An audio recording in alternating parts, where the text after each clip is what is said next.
مرحبا أصدقائي مرة أخرى، بتمنى أموركم تمام. معاكم دكتور دريع من مقري ومكاني وعالمي Immersive Studios. أهلا وسهلا فيكم في برنامجي الجديد Game Music Smash. في هذا البرنامج رح نلعب جيمز قديمة وجديدة، والأهم والأحلى من هيك إنه رح نعمل ريميك للميوزك تاعت كل جيم بنلعبها بأسلوب الهيفي ميتال والروك.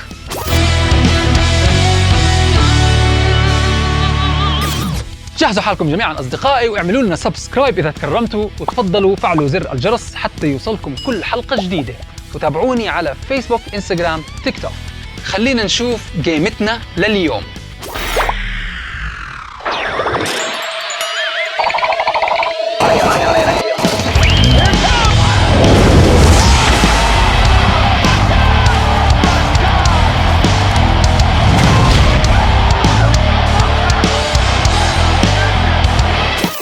الجيم تاعتنا لليوم هي من شركة كونامي من سنة 1985، السنة اللي انولدت فيها، يعني أكثر من هيك ما بقدر أشرح. طلعت على كونسول مايكروسوفت MSX، كمبيوتر صخر. الجيم هي عبارة عن جيم فايتنج، ما حدا ما بيعرفها، كل حدا بتذكرها، بنفقع سترايك أول ما يشوفها. الجيم اسمها كونغ فو. ما بدنا نحكي كتير، خلينا نشوف جيمتنا لليوم. تفضلوا معي. اهلا وسهلا، هيصيرنا بالجيمنج روم. بدنا نعطيها كونغ فو على كمبيوتر MSX. قبل ما نبلش بحب اشرح لكم عن سوفت وير بحب استعمله كثير لهذا الموضوع، اسمه لانش بوكس. للي بحب، هو بنعتبره ايميوليتر كثير كبير، بحر كبير، بتحطوا فيه كل جيمات الكونسولز اللي بدكم اياهم كلهم بمكان واحد، تلعبوهم كلهم من مكان واحد. كثير مريح، كثير حلو. راح احط لكم اللينك تاعه بالدسكربشن. يلا نبلش كونغ فو. نيجي على لانش بوكس وهي كونغ فو. ركزوا بالميوزك تاعتها واحنا عم نلعب عشان راح نعمل ريميك.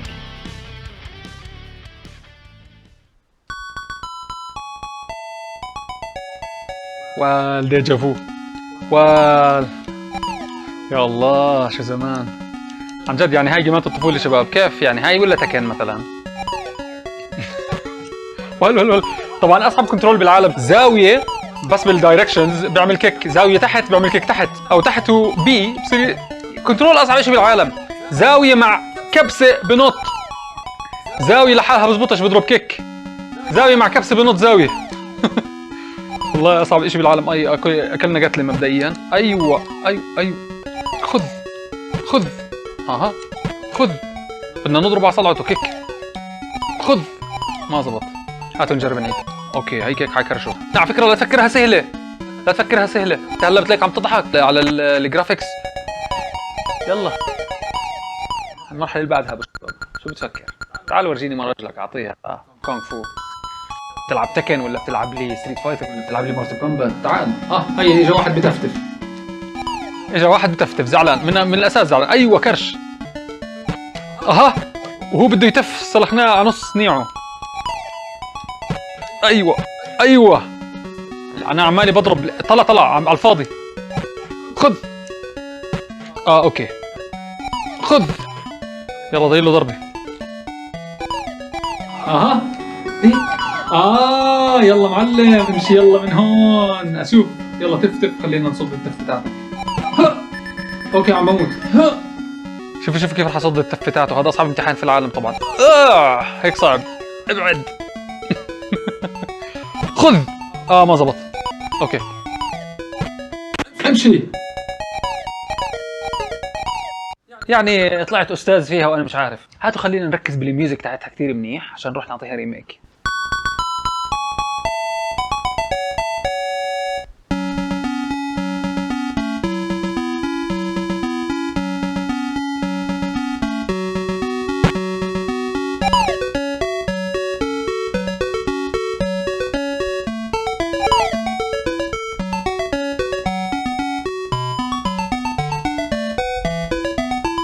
معقول حتى الكومبوزيشنز كانت.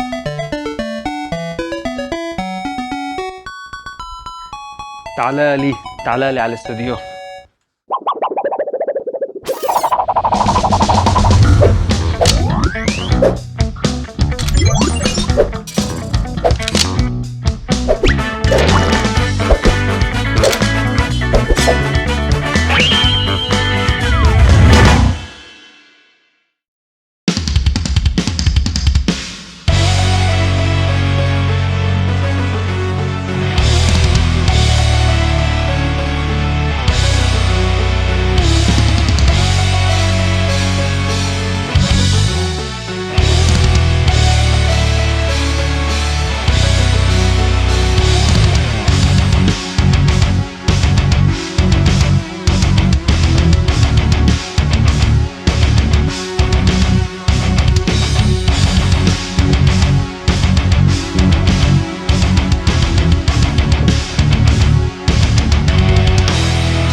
كيف كانت الكفر؟ بتمنى تكون عجبتكم. كثير فرق اكيد واضح من لما نكون ميدي ثمانينات وتسعينات نخليها هيفي ميتال روك فول برودكشن. وهلا بما انه صرنا عندنا بالاستديو هون، بحب اعرفكم اكثر كيف صار الفول برودكشن تبع الاوديو والريكوردينج سيشن كامله، كيف صار ستاكينج الالات مع بعض فوق بعض، اختيار الاصوات، وكيف ركبنا التراك كلها مع بعض. تعالوا تفضلوا عندي اعرفكم.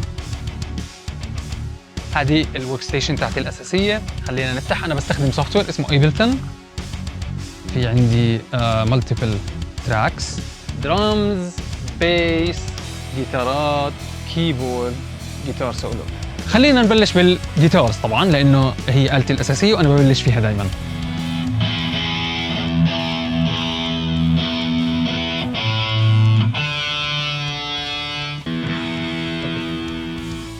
بعد ما سمعت التراك قررت اني اختار اللاين الاساسي واللي هو الريذم جيتارز يكون بهذا الشكل.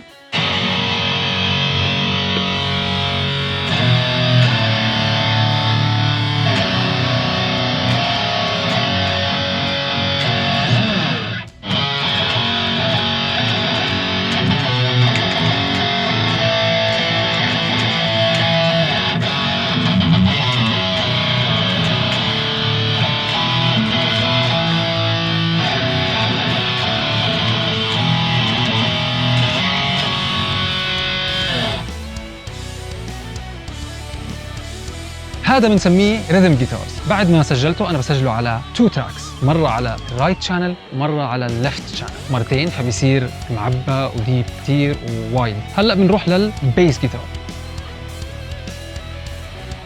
بتصور انكم حضرتوا الحلقه الاولى واخذتوا فكره شو البيس جيتار. البيس جيتار هو آلة كثير اساسيه بعالم الروك والهيفي ميتال، كل انواع الموسيقى طبعا ما في ميوزك بتخلى من البيس جيتار، لكن بعالم الروك والهيفي ميتال اهم آلة في الباند.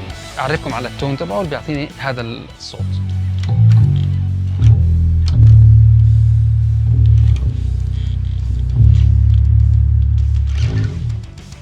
وهيك خلصنا من البيس جيتار. خلينا نروح على الكيبوردز. الكيبوردز هو آلة مهمة جدا طبعا بعالم الهيفي ميتال والروك، بيعطينا الميلوديك بارت اكثر وبيعبي لنا الفراغ ورا الجيتارات، هذا بيعبي لنا اياه. صرت ادور على اصوات، ايش اللي بزبط، ايش الاحسن، ايش اللي مش احسن.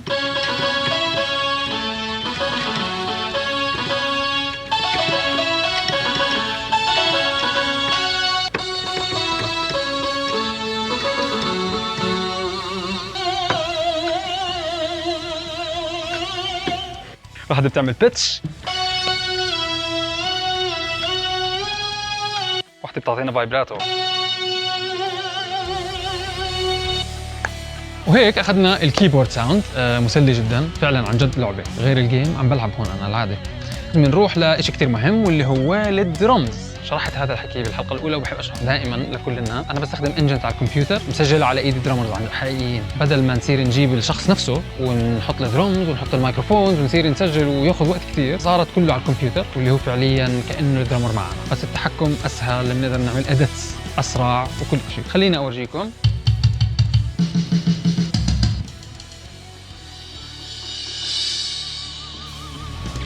عشان نلعب بالدرمز بنستعمل اشي بيسهل علينا كثير البروسيس اسمه لانش باد. الواحد بس عليه يختار احسن بيت يركب معاه على التراك، واخترت وصلت لمكان. وهيك خلصنا من الدرمز. ضل عندنا اشي اساسي كثير مهم واللي هو الليد جيتارز. سولو جيتارز، ليد جيتارز، نفس المصطلح. فالليد جيتارست هو فعليا بيعزف اللحن الاساسي او السولو تبع الاغنيه. احنا في هذا البروجكت طبعا عم بستخدم الجيتار يعزف لي اللحن الاساسي من كل الجيم، فاي شيء بنسمعه من التراك كثير ملاحظ، كثير بنحفظه، بحاول العبه على الليد جيتارز.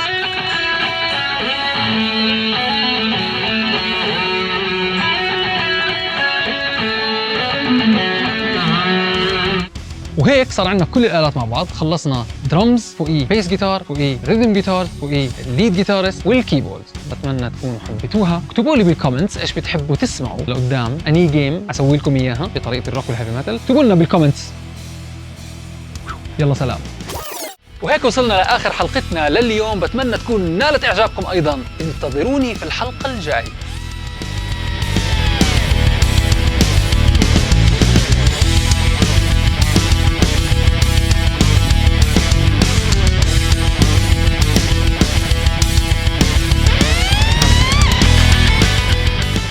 تمزح.